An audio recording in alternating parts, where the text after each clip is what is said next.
శుక్లాంబరధరం విష్ణుం శశివర్ణం చతుర్భుజం ప్రసన్నవదనం ధ్యాయేత్ సర్వవిఘ్నోపశాంతయే అగజానన పద్మార్కం గజానన మహార్నిశం అనేకదంతం భక్తానాం ఏకదంతముపాస్మహే. మా ఆది ఆస్ట్రాలజీని చూస్తున్నటువంటి మీ అందరికీ, అలాగే విదేశాల్లో కూడా నివసిస్తూ నా ఆస్ట్రాలజీని వింటూ చూస్తూ ఉన్నటువంటి మీ అందరికీ కూడా పేరు పేరున నా హృదయపూర్వక నమస్కారాలు. ఇప్పుడు మనం 27 ఏప్రిల్ నుంచి 3 మే 2025 వరకు కూడా 12 రాశుల వారికి ఎలా ఉండబోతుందో తెలుసుకుందాం. దానికంటే ముందర మీ జాతకాలు చూపించుకోదలుచుకుంటే మా ఆది ఆస్ట్రాలజీని కన్సల్ట్ చేయొచ్చండి. ముఖ్యంగా date of birth, time of birth, place of birth ఈ 3 ఉండాలి. ఉంటే తప్పకుండా మనం చేద్దాము. మీకు నేను చెప్పిన నచ్చితే లైక్ చేయండి, షేర్ చేయండి, అలాగే మీ ఫ్రెండ్ సర్కిల్లో పంపించండి. తులారాశి వారికి ఈ వారం మొత్తం చాలా బాగుందండి. ముఖ్యంగా కాలసర్పదోషంలో మీరు ఉన్నారు అంటే ఒక్క చంద్రుడు తప్ప ఈ వారంలో ఈ చంద్రుడు కూడా మీకు అసలు 27 తారీఖున మేషరాశిలోను, మీనరాశిలో, వృషభ రాశిలో ఉన్నాడు. అంటే కాలసర్పదోషంలో ప్రభావం మీ మీద ఉంది కాబట్టి కొద్దిగా జాగ్రత్త. అంటే అనుకున్న పనులు అనుకున్నట్టుగా జరగవు, ఇబ్బందికరంగా ఉంటుంది. కానీ ధనం విషయంలో మాత్రం మీరు ఏమి ఇబ్బంది పడరండి. ఖచ్చితంగా ధనం మీకు వచ్చి తీరుతుంది. కుటుంబంలో సౌఖ్యత పెరుగుతుంది, కుటుంబంలో ఆరోగ్య పరిస్థితి బాగుంటుంది. వేళపాటి భోజనాలు బ్రహ్మాండ సకల మర్యాదలతో భోజన వసతులు ఉంటాయి. మీకు ఎక్కడికి వెళ్ళినా సరే భోజనం ఉంటుంది.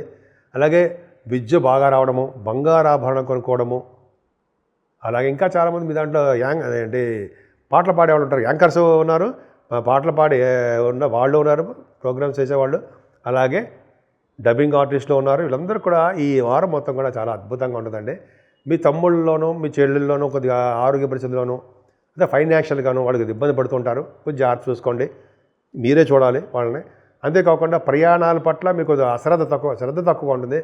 ఏం వెళ్తాలే, నెమ్మదిగా వెళ్ళొచ్చలే, చూద్దాంలే అన్నట్టుగా మీరు ఉంటారు. కానీ ప్రయాణాలు ఉంటాయి, కొద్దిగా ఆలస్యం అవుతుంటుంది. ఏదేమైనా చక్కటి కంఫర్టబుల్నెస్ మీకు ఎక్కువ అండి. రైతులకి చాలా చాలా బాగుంటుంది. పంటలో నష్టం రాదండి. వాళ్ళకి ఇష్టంగా పనిచేస్తారు కాబట్టి నష్టం రాదు. వాళ్ళకి ధనయోగం కలగడానికి అవకాశం ఉంటుంది. చదువు పట్ల మీరు అశ్రద్ధ చూపించరు, బ్రహ్మాండంగా సక్సెస్ అయిపోతూ ఉంటారు. చదువు చాలా బాగుంటుంది. తల్లిగారి ఆరోగ్య పరిస్థితి, ఆర్థిక పరిస్థితి, తల్లిగారి యొక్క ప్రేమాభిమానాలు నిండుగా మీకు ఉంటాయి. 100 ఏళ్ళు అంటారు చూసారా, అలాగా ఎక్కువ ఉంటాయి మీకు. అలాగే సంగీతం 4th భావం చూస్తే సంగీతం బ్రహ్మాండంగా ఉంటుంది. సంగీతంలో బాగా మీరు మేటి అనిపించుకుంటారు. మీ డ్యూటీ అది కాబట్టి మేటి అనిపించుకుంటారు. సంగీతంలో బ్రహ్మాండంగా ఉంటుంది. అంతేకాకుండా బంగారాభరణాలు, మీ ఇల్లుని చక్కగా నీట్గా ఉంచుకోవడాలు, వాహన సౌఖ్యము, ఇవన్నీ చక్కగా అద్భుతంగా ఉన్నాయి. ఏదైనా 6వ భావంలో శుక్రుడు తప్పు కదండి. సరే, శుక్రుడు తప్పైనప్పటికీ 6వ భావంలో శని రాహువులు ఉన్నారు. శని రాహువులు ఉండడం వల్ల మీకు అంటే మీ రాశి వాళ్ళకి శని రాహుల వలన గవర్నమెంట్ ప్రొఫెషన్ ఉండడానికి అవకాశాలు ఉన్నాయి. సో విదేశ పర్యటన చేయడము, ఫ్లైట్లో తిరగడము ఎక్కువగా చేస్తారండి మీరు. అంటే మీ జాతకాల రీత్యా అందరూ నేను చేస్తాను ఫ్లైట్లో ప్రయాణం అలా కాదు, జాతకాల రీత్యా ప్రయాణాలు చేస్తుంటారండి. శని రాహుల కాంబినేషన్ అంటే ఇది ఎదురు వాళ్ళు అనకుండా నాకు నేను అనుకుంటాను అనమాట. శని రాహుల కాంబినేషన్ వల్ల రాజకీయ రంగంలో పదవులు రావడము, గవర్నమెంట్ ఉద్యోగాలు రావడానికి అవకాశాలు ఉండడము, ఈ సివిల్ సర్వీసెస్ గ్రూప్స్ మీరు రాస్తున్నారు, ఆడవాళ్ళు కూడా చెప్తున్నారండి, మీరు రాస్తున్నారు, విజయం సాధిస్తారు మీ జాతకాల రీత్యా. అంతేకాకుండా బుధ శుక్రుల కాంబినేషన్ వల్ల కూడా అంటే బుధ శుక్రులు ఏంటంటే జనరల్గా తర్కశాస్త్రంలో మీరు ప్రారంభించడం ఉంటుంది, కళారంగంలో అభిరుచి ఉంటుంది మీకు. శుక్రుడితో కలిసి శని ఉన్నాడు కాబట్టి అక్కడ అంటే 6వ భావన ఉండడం వల్ల మీకు రాజకీయ రచయితలుగా కూడా మీరు మంచి ధనం సంపాదించుకోవడానికే అవకాశం ఉంది. 7వ భావంలో రవి ఉన్నాడు కదా, రవి మంచివాడా కాదండి. 7వ స్థానంలో రవి తప్పు. అంటే ఏం తప్పు అంటే ఏంటంటే స్త్రీ ద్వేషి అంటాం అనమాట. అంటే వివాహం పట్ల విముఖత చూపిస్తూ ఉంటారు. మీ జాతకంలో చూసుకోండి కావాలంటే. అంటే ఆలస్య వివాహం అవుతుంది అంటాం. 7వ స్థానంలో రవి అంత మంచివాడు కాదండి. మంచివాడు కాదని మాత్రం మేము అక్కడ ఉన్నవాళ్ళు రవి ఉన్నవాళ్ళందరూ చెడ్డవాళ్ళనా అలా అని కాదు. మనం రెమెడీ చేసుకుంటే ఇవన్నీ తగ్గిపోతూ ఉంటాయి. సో 7వ స్థానంలో రవి ఉండడం వలన ఉన్న చోటు వదిలి విదేశాలకు వెళ్ళడము, జీవనోపాధి కోసం విదేశాలకు వెళ్ళి వేరే వాళ్ళ ఇళ్లలో ఉండడము జరుగుతుంది. దానివల్ల ధన సంపాదన ఎక్కువ పెరుగుతుందండి. వేరే వాళ్ళ ఇళ్ళు అంటే ఎవరండి? మీ తోబుట్టువులు కానీ, మీ పిల్లలు కానీ, అయితే మీ స్నేహితులు కానీ, వీళ్ళే కదండి, మన వాళ్ళే కదా అందరూ. అంటే మన ఇల్లు వదిలేసి వేరే వాళ్ళ ఇల్లులో ఉండడం, అక్కడ భోంచేయడము, వృత్తిరీత్యా వెళ్ళడము, అలాగే అక్కడ మీకు సిరి సంపదలు అదృష్టం తోడవడం జరుగుతుంది. ఖచ్చితంగా అంతే. అంతేకాకుండా రవి సప్తమస్థానం ఉండడం వలన ఆడవాళ్ళ యొక్క మాటలు వింటారు. స్త్రీల వలన మీరు స్త్రీ మాటలు వింటారు. ఆడవాళ్ళు అంటే ఎవరు? మన భార్య గారని, మన అక్కయ్య గారు కానీ, మన అమ్మ కానీ, అందరూ ఆడవాళ్ళే కదండి. వాళ్ళ మాట విని మనం పైకి వస్తాం, అలా చెప్పగలగాలన్నమాట. సరే, ఇంకా ఆడవాళ్ళ వలన మాట్లాడడము, ఆడవాళ్ళ వలన మనకి కలిసి రావడము జరుగుతూ తీరుతుంది. స్త్రీ సౌఖ్యం, స్త్రీ వలన మంచి జరుగుతుంది అని అంటాం అనమాట. అంత అద్భుతం కదండి. అంటే ఆడవాళ్ళ వాళ్ళ మాటలు వినడము, వాళ్ళ వల్ల మనకి కలిసి రావడము. సప్తమస్థానం రవి అంత ఇస్తాడు. మరి గురుచంద్రులో అంటే మీ గురుచంద్రుడు అష్టమ స్థానంలో ఉన్నారండి. గురుచంద్రుడు కాంబినేషను అంటే మీకు 6వ ఇంటి వాడు 8వ ఇంట్లో ఉండడం, చంద్రుడు కూడా భాగ్యాధిపతి అవ్వడం వల్ల మీకు శత్రువుల ద్వారా ధన సంపాదన ఉంటుందండి. విదేశ పర్యటన ఉంటుంది. గజకేసరి యోగంలో ఉన్నటువంటి గురుచంద్రులు. అసలు గజకేసరి యోగం అంటే ఏంటంటే చాలామంది చెప్తుంటారు. అంటే జనరల్గా వింటూ ఉంటాం కదా మనం. అసలు ఏంటంటే గజకేసరి యోగం అంటే ఏంటి అంటే ఏం లేదండి. గజము అంటే ఏంటి? ఏనుగు అని అర్థం కదా. ఏనుగంత బలము కలవారు మీరు అని అర్థం కదా. కేసరి అంటే బ్రహ్మాండం కదా. సింహం అంటే పరాక్రమం. అంటే ఏనుగంత బలము, సింహం అంటే పరాక్రమము. అంటే మిమ్మల్ని అంటే అంతటి వాళ్ళు అని చెప్పవచ్చు. అంటే మనకి నిజంగా మనం అలా ఉండం, కానీ ఆ మాటలు వినడం వల్ల అవునా నిజమా అని మీరు లోపల ఉండేది బయటకు వస్తుంది.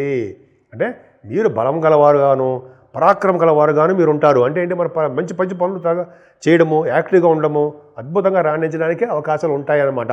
అంతే తప్ప మనం స్తబ్దతగా ఉండిపోవడం, నీరసంగా ఉండిపోవడం ఉండదు. ఈ మాటల వల్ల మీరు అద్భుతంగా ఉంటారు అని అర్థమైపోతాం కదా. అంటే కోర్టు సంబంధించిన విషయాల్లో ప్రాబ్లం లేకుండా, అంటే లా రిలేటెడ్ సంబంధించిన విషయాల్లో సక్సెస్ అవ్వడము, ధనప్రాప్తి కలగడము, అలాగే తలవంతలంబగా వచ్చే ధనయోగ ప్రాప్తి కలగడము, ఇటువంటి వ్యాపారాలను ఆ వ్యాపార అభివృద్ధి, ఆరోగ్య పరిస్థితులు బ్రహ్మాండంగా ఉండడము. ఎంత బాగుందండి మీకు. అలాగే భాగ్యాధిపతి 6వ భావంలో ఉన్నాడు. మీ భాగ్యాధిపతి 6వ భావంలో ఉన్నాడు, యోగం కదండి. అంటే 9th house lord 12th house lord భాగ్యాన్ని 6వ భావంలో ఉన్నారంటే మీరు కష్టపడి ధన సంపాదన సంపాదించుకుంటారు. అలాగే మీరు విదేశాలు వెళ్ళడానికి కూడా భాగ్యస్థానం బాగుంది కాబట్టి విదేశాలు వెళ్ళి తీరుతారనడంలో సందేహం లేదని. వ్యాపారాభివృద్ధి కలుగుతూనే ఉంటుంది. ముఖ్యంగా 10th హౌస్లో మీ కుజుడు ఉన్నాడు. అంటే ఏంటి? రియల్ ఎస్టేట్ రంగంలో అంటే సాఫ్ట్వేర్ రంగం అనుకుంటారు. రియల్ ఎస్టేట్ రంగంలో ప్రాబ్లమ్స్ ఉన్నాయి. సాఫ్ట్వేర్ రంగ ఉద్యోగస్తులు కూడా ప్రాబ్లమ్స్ ఉన్నాయి. ఎందుకంటే కుజుడు 10th భావంలో నిశ్చితిలో ఉండకూడదు, కానీ 10th హౌస్ లార్డ్ బ్రహ్మాండంగా ఉన్నాడు. అంటే ఏంటంటే మీరు కష్టపడితే తప్ప విజయం సాధించలేరు అని అర్థమవుతుంది. ముఖ్యంగా సాఫ్ట్వేర్ రంగ ఉద్యోగస్తులకి చెప్పదే సూచన ఏంటంటే మీరు కష్టపడండి.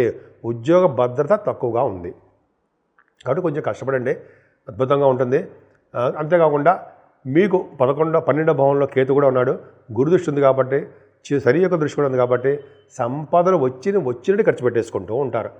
మెయిన్గా ఏంటంటే జనగా గోపురాలకి, గుళ్ళకి, ధ్వజస్తంభాలకి, అన్నదానాలకి ఇవి చేయడానికి ఎక్కువ అవకాశాలు మీకు ఉన్నాయి. ముఖ్యంగా పూజించవలసిన దేవుడు సుబ్రహ్మణ్యేశ్వర సోమారాధన, సూర్య భగవానికి ఆరాధన ఖచ్చితంగా చేయాలండి. అంతేకాకుండా 30వ తారీఖుని లక్ష్మీ నరసింహస్వామి నిజరూప దర్శనం, సింహాచల లక్ష్మీ నరసింహస్వామి మహానుభావుడు. ఆయన పూజించడం వల్ల ధైర్యం అధికంగా ఉంటుంది. అంతేకాకుండా కాలసర్ప దోషం వల్ల వచ్చే గ్రహాల యొక్క అంటే చెడు ప్రభావం మీ మీద లేకుండా ఆ మన సూర్యభగవాన్ని, సుబ్రహ్మణ్య స్వామిని, లక్ష్మీ నరసింహస్వామిని పూజించడం వల్ల ఈ గ్రహ ప్రభావం, చెడు ప్రభావం మన మీద తక్కువగా ఉండి మంచి జరగడానికి ఎక్కువ అవకాశాలు ఉంటాయి. ఇప్పుడు మనం 12 రాసుల వారికి రెమెడీస్ అంటే ఏమి చేసుకుంటే, ఏ పూజలు చేసుకుంటే, ఏది చేసుకుంటే మనం అభివృద్ధిలోకి వెళ్ళగలము, అలాగే గ్రహాల వల్ల వచ్చే దోషాలు పరిహారం అవ్వగలము అనేది ఇప్పుడు మనం తెలుసుకుందామండి. ముఖ్యంగా ఏంటంటే ఈ వారం మొత్తం కూడా మేషరాశి నుంచి మీనరాశి వరకు చెప్తున్నారండి. అన్ని రాశుల వారికి శ్రద్ధగా చెప్పేది ఏంటంటే మీనరాశి దగ్గర నుంచి కన్యా రాశి వరకు కూడా రాహుకేతుల మధ్యలో ప్లానెటరీ పొజిషన్ అంటే గ్రహాలన్నీ బంధింపబడి ఉన్నాయి. అంటే సర్పదోషంలో మీరున్నారు అని తెలుస్తుంది. మీరున్నారంటే మనందరం అని అర్థం. అంతేకాకుండా కుజుడు కూడా సర్పానికి సంబంధించిన ఆయన కాబట్టి ఆయన కూడా నీచ స్థితిలో ఉండిపోయాడు. అంటే ముగ్గురు, రాహు, కేతువు, కుజుడు, ఈ ముగ్గురు కూడా సర్ప సంబంధించిన వాళ్ళు కాబట్టి సర్పదోషంలో ఇరుక్కుపోయాం మనం. అంటే అందరం.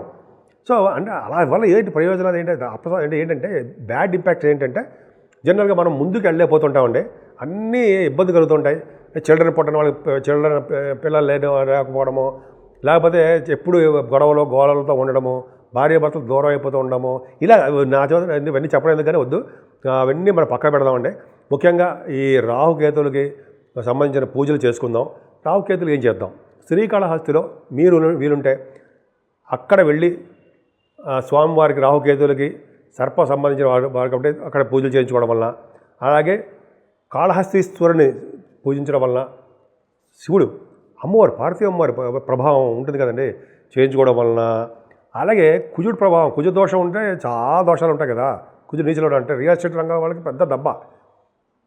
వాళ్ళందరికీ కూడా ఏంటంటే వీలుంటే మోపిదేవి వెళ్ళి విగ్రహ ప్రతిష్ఠ, నాగ ప్రతిష్ఠ చేయించుకోవడం వలన, లేదా మన ఇంట్లోనే సుబ్రహ్మణ్య స్వామి చాలా పూజించడం వలన, అయితే మన ప్రాంతాల్లోనే సుబ్రహ్మణ్య స్వామి ఆలయాలు ఉంటాయి, అక్కడ వెళ్ళి అభిషేకాలు కానీ, వీలుంటే కళ్యాణాలు కానీ, లేకపోతే ఇది శ్రీశైలంలో బ్రహ్మరామం వారి యొక్క సుబ్రహ్మణ్య స్వామి గుడి కూడా ఉంది, సుబ్రహ్మణ్య స్వామి పూజలు చేస్తారు ఉంటాయి, నేను చూశాను, విన్నాను కూడా, చేయించుకున్నాను కూడా, కళ్యాణాలు అక్కడ చేయించుకున్నా.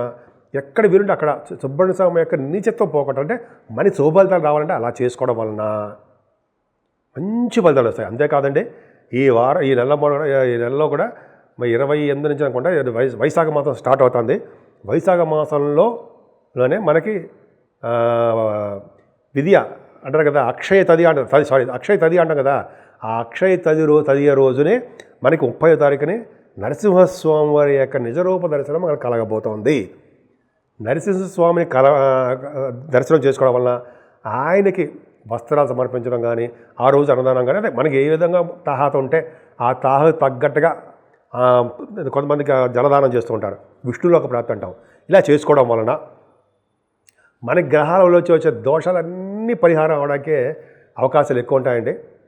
ఒక అద్భుతంగా ఉంది.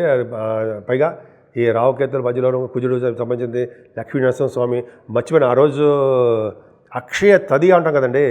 అక్షయ తది అంటే మా తృతీయ దాన్ని ఆ రోజు ఏం చేస్తే అది అక్షయంగా పెరుగుతుంది అంటాం కదా. బంగారం కాదండి, బంగారం కాదు, కానీ జనరల్గా మనం చేసే పుణ్యాలు ఏంటి, ఏ రకమైన పుణ్యాలు చేసుకోవాలి, జలదానం కానీ, అన్నదానం కానీ, వస్త్రదానం కానీ, ఇట్లా అనేక రకాల రూపాయల దానాలు ఉన్నాయి కదా, మంచి మంచి దానాలు. అలా చేయడం వలన అక్షయంగా మీకు బ్రహ్మాండంగా పుణ్యం పెరుగుతుంది కదండి.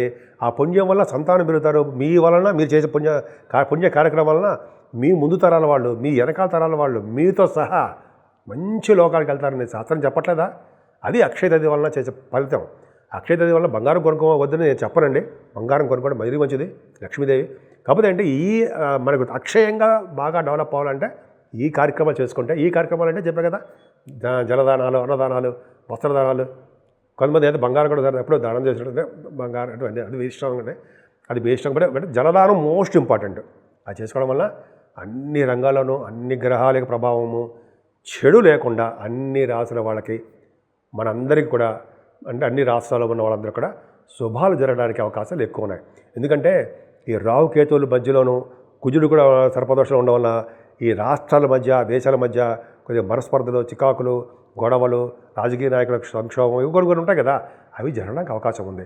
అందుకనే ఏం చెప్పినటువంటి రెమెడీ చేసుకుంటే అందరూ అంటే అందరూ సౌఖ్యంగా, అందరూ అద్భుతంగా ఉంటారని నేను మనస్ఫూర్తిగా కోరుకుంటున్నాను.